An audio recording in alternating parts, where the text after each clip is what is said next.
اگر آپ کا کوئی کام رکا ہوا ہے، ہو نہیں رہا، جائیداد ہے آپ کی بک نہیں رہی، کچھ ایسے کام ہیں جن میں آپ کی رکاوٹ آئی ہوئی ہے، کوئی ویزے کا پروسیس ہے، رکاوٹ آئی ہوئی ہے، کوئی بھی ایسا مسئلہ ہے، اگر اس میں آپ پھنسے ہوئے ہیں تو یقین کریں کہ یہ ایسا ایک میں آپ کو عمل بتا رہا ہوں، عمل نہیں ہے بس کلمات ہیں، آپ نے چلتے پھرتے پڑھتے رہنا ہے۔ اگر آپ چاہتے ہیں کہ کچھ اسپیسیفک آپ کو میں بتاؤں تو 100 دفعہ صبح 100 دفعہ شام پڑھ لیں، ورنہ 313 بار اگر دن میں پڑھ لیں تو وہ ان لمیٹڈ کہلاتا ہے، یعنی کہ وہ باکثرت کہلاتا ہے۔ کلمات بڑے آسان ہیں، اور یقین کریں کہ آپ کا گھر نہیں بک رہا، جائیداد نہیں بک رہی، کچھ جائیداد کا مسئلہ ہے نہیں حل ہو پا رہا، یا کوئی اور مسائل ہیں جن میں آپ پھنسے ہوئے ہیں، اتنا آسان ہے۔ آپ نے کیا پڑھنا ہے؟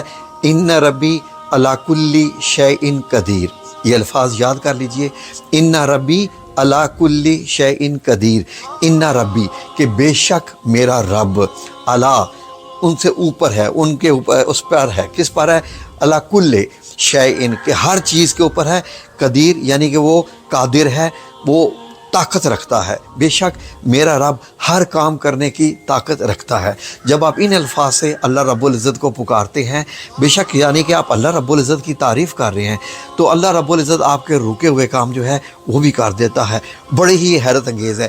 پچھلے دنوں ایک صاحب نے مجھ سے کہا جی کہ ان کے گھر کے اوپر قبضہ ہوا ہے، وہ گھر کو بیچنا چاہ رہے ہیں اور مقدمہ پھنسا ہوا ہے۔ مقدمات میں بھی اگر آپ مقدمات میں بھی پھنسے ہوئے ہیں تو میں نے ان کو یہ دیا تھا، اور یقین کریں کہ چند دنوں کے بعد وہ مٹھائی لے کے آ گئے۔ میں نے کہا بھائی مٹھائی آپ خود ہی کھائیں، ہمارا کوئی اس میں کیا ہے، یہ تو اللہ رب العزت کرنے والا۔ کہتے ہیں آپ نے یہ الفاظ بتائے ہیں تو اس لیے تو آپ بھی کیجئے انشاءاللہ باذن اللہ تعالیٰ، ایک مہینے تک کرتے رہیے۔ لوگ پوچھتے ہیں یار کتنا کریں؟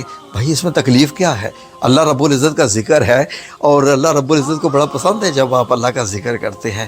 ان ربی علی کل شیء قدیر، سبحان اللہ۔ اور دیکھیں آپ کے سارے رکے ہوئے کام کیسے ہو جاتے ہیں۔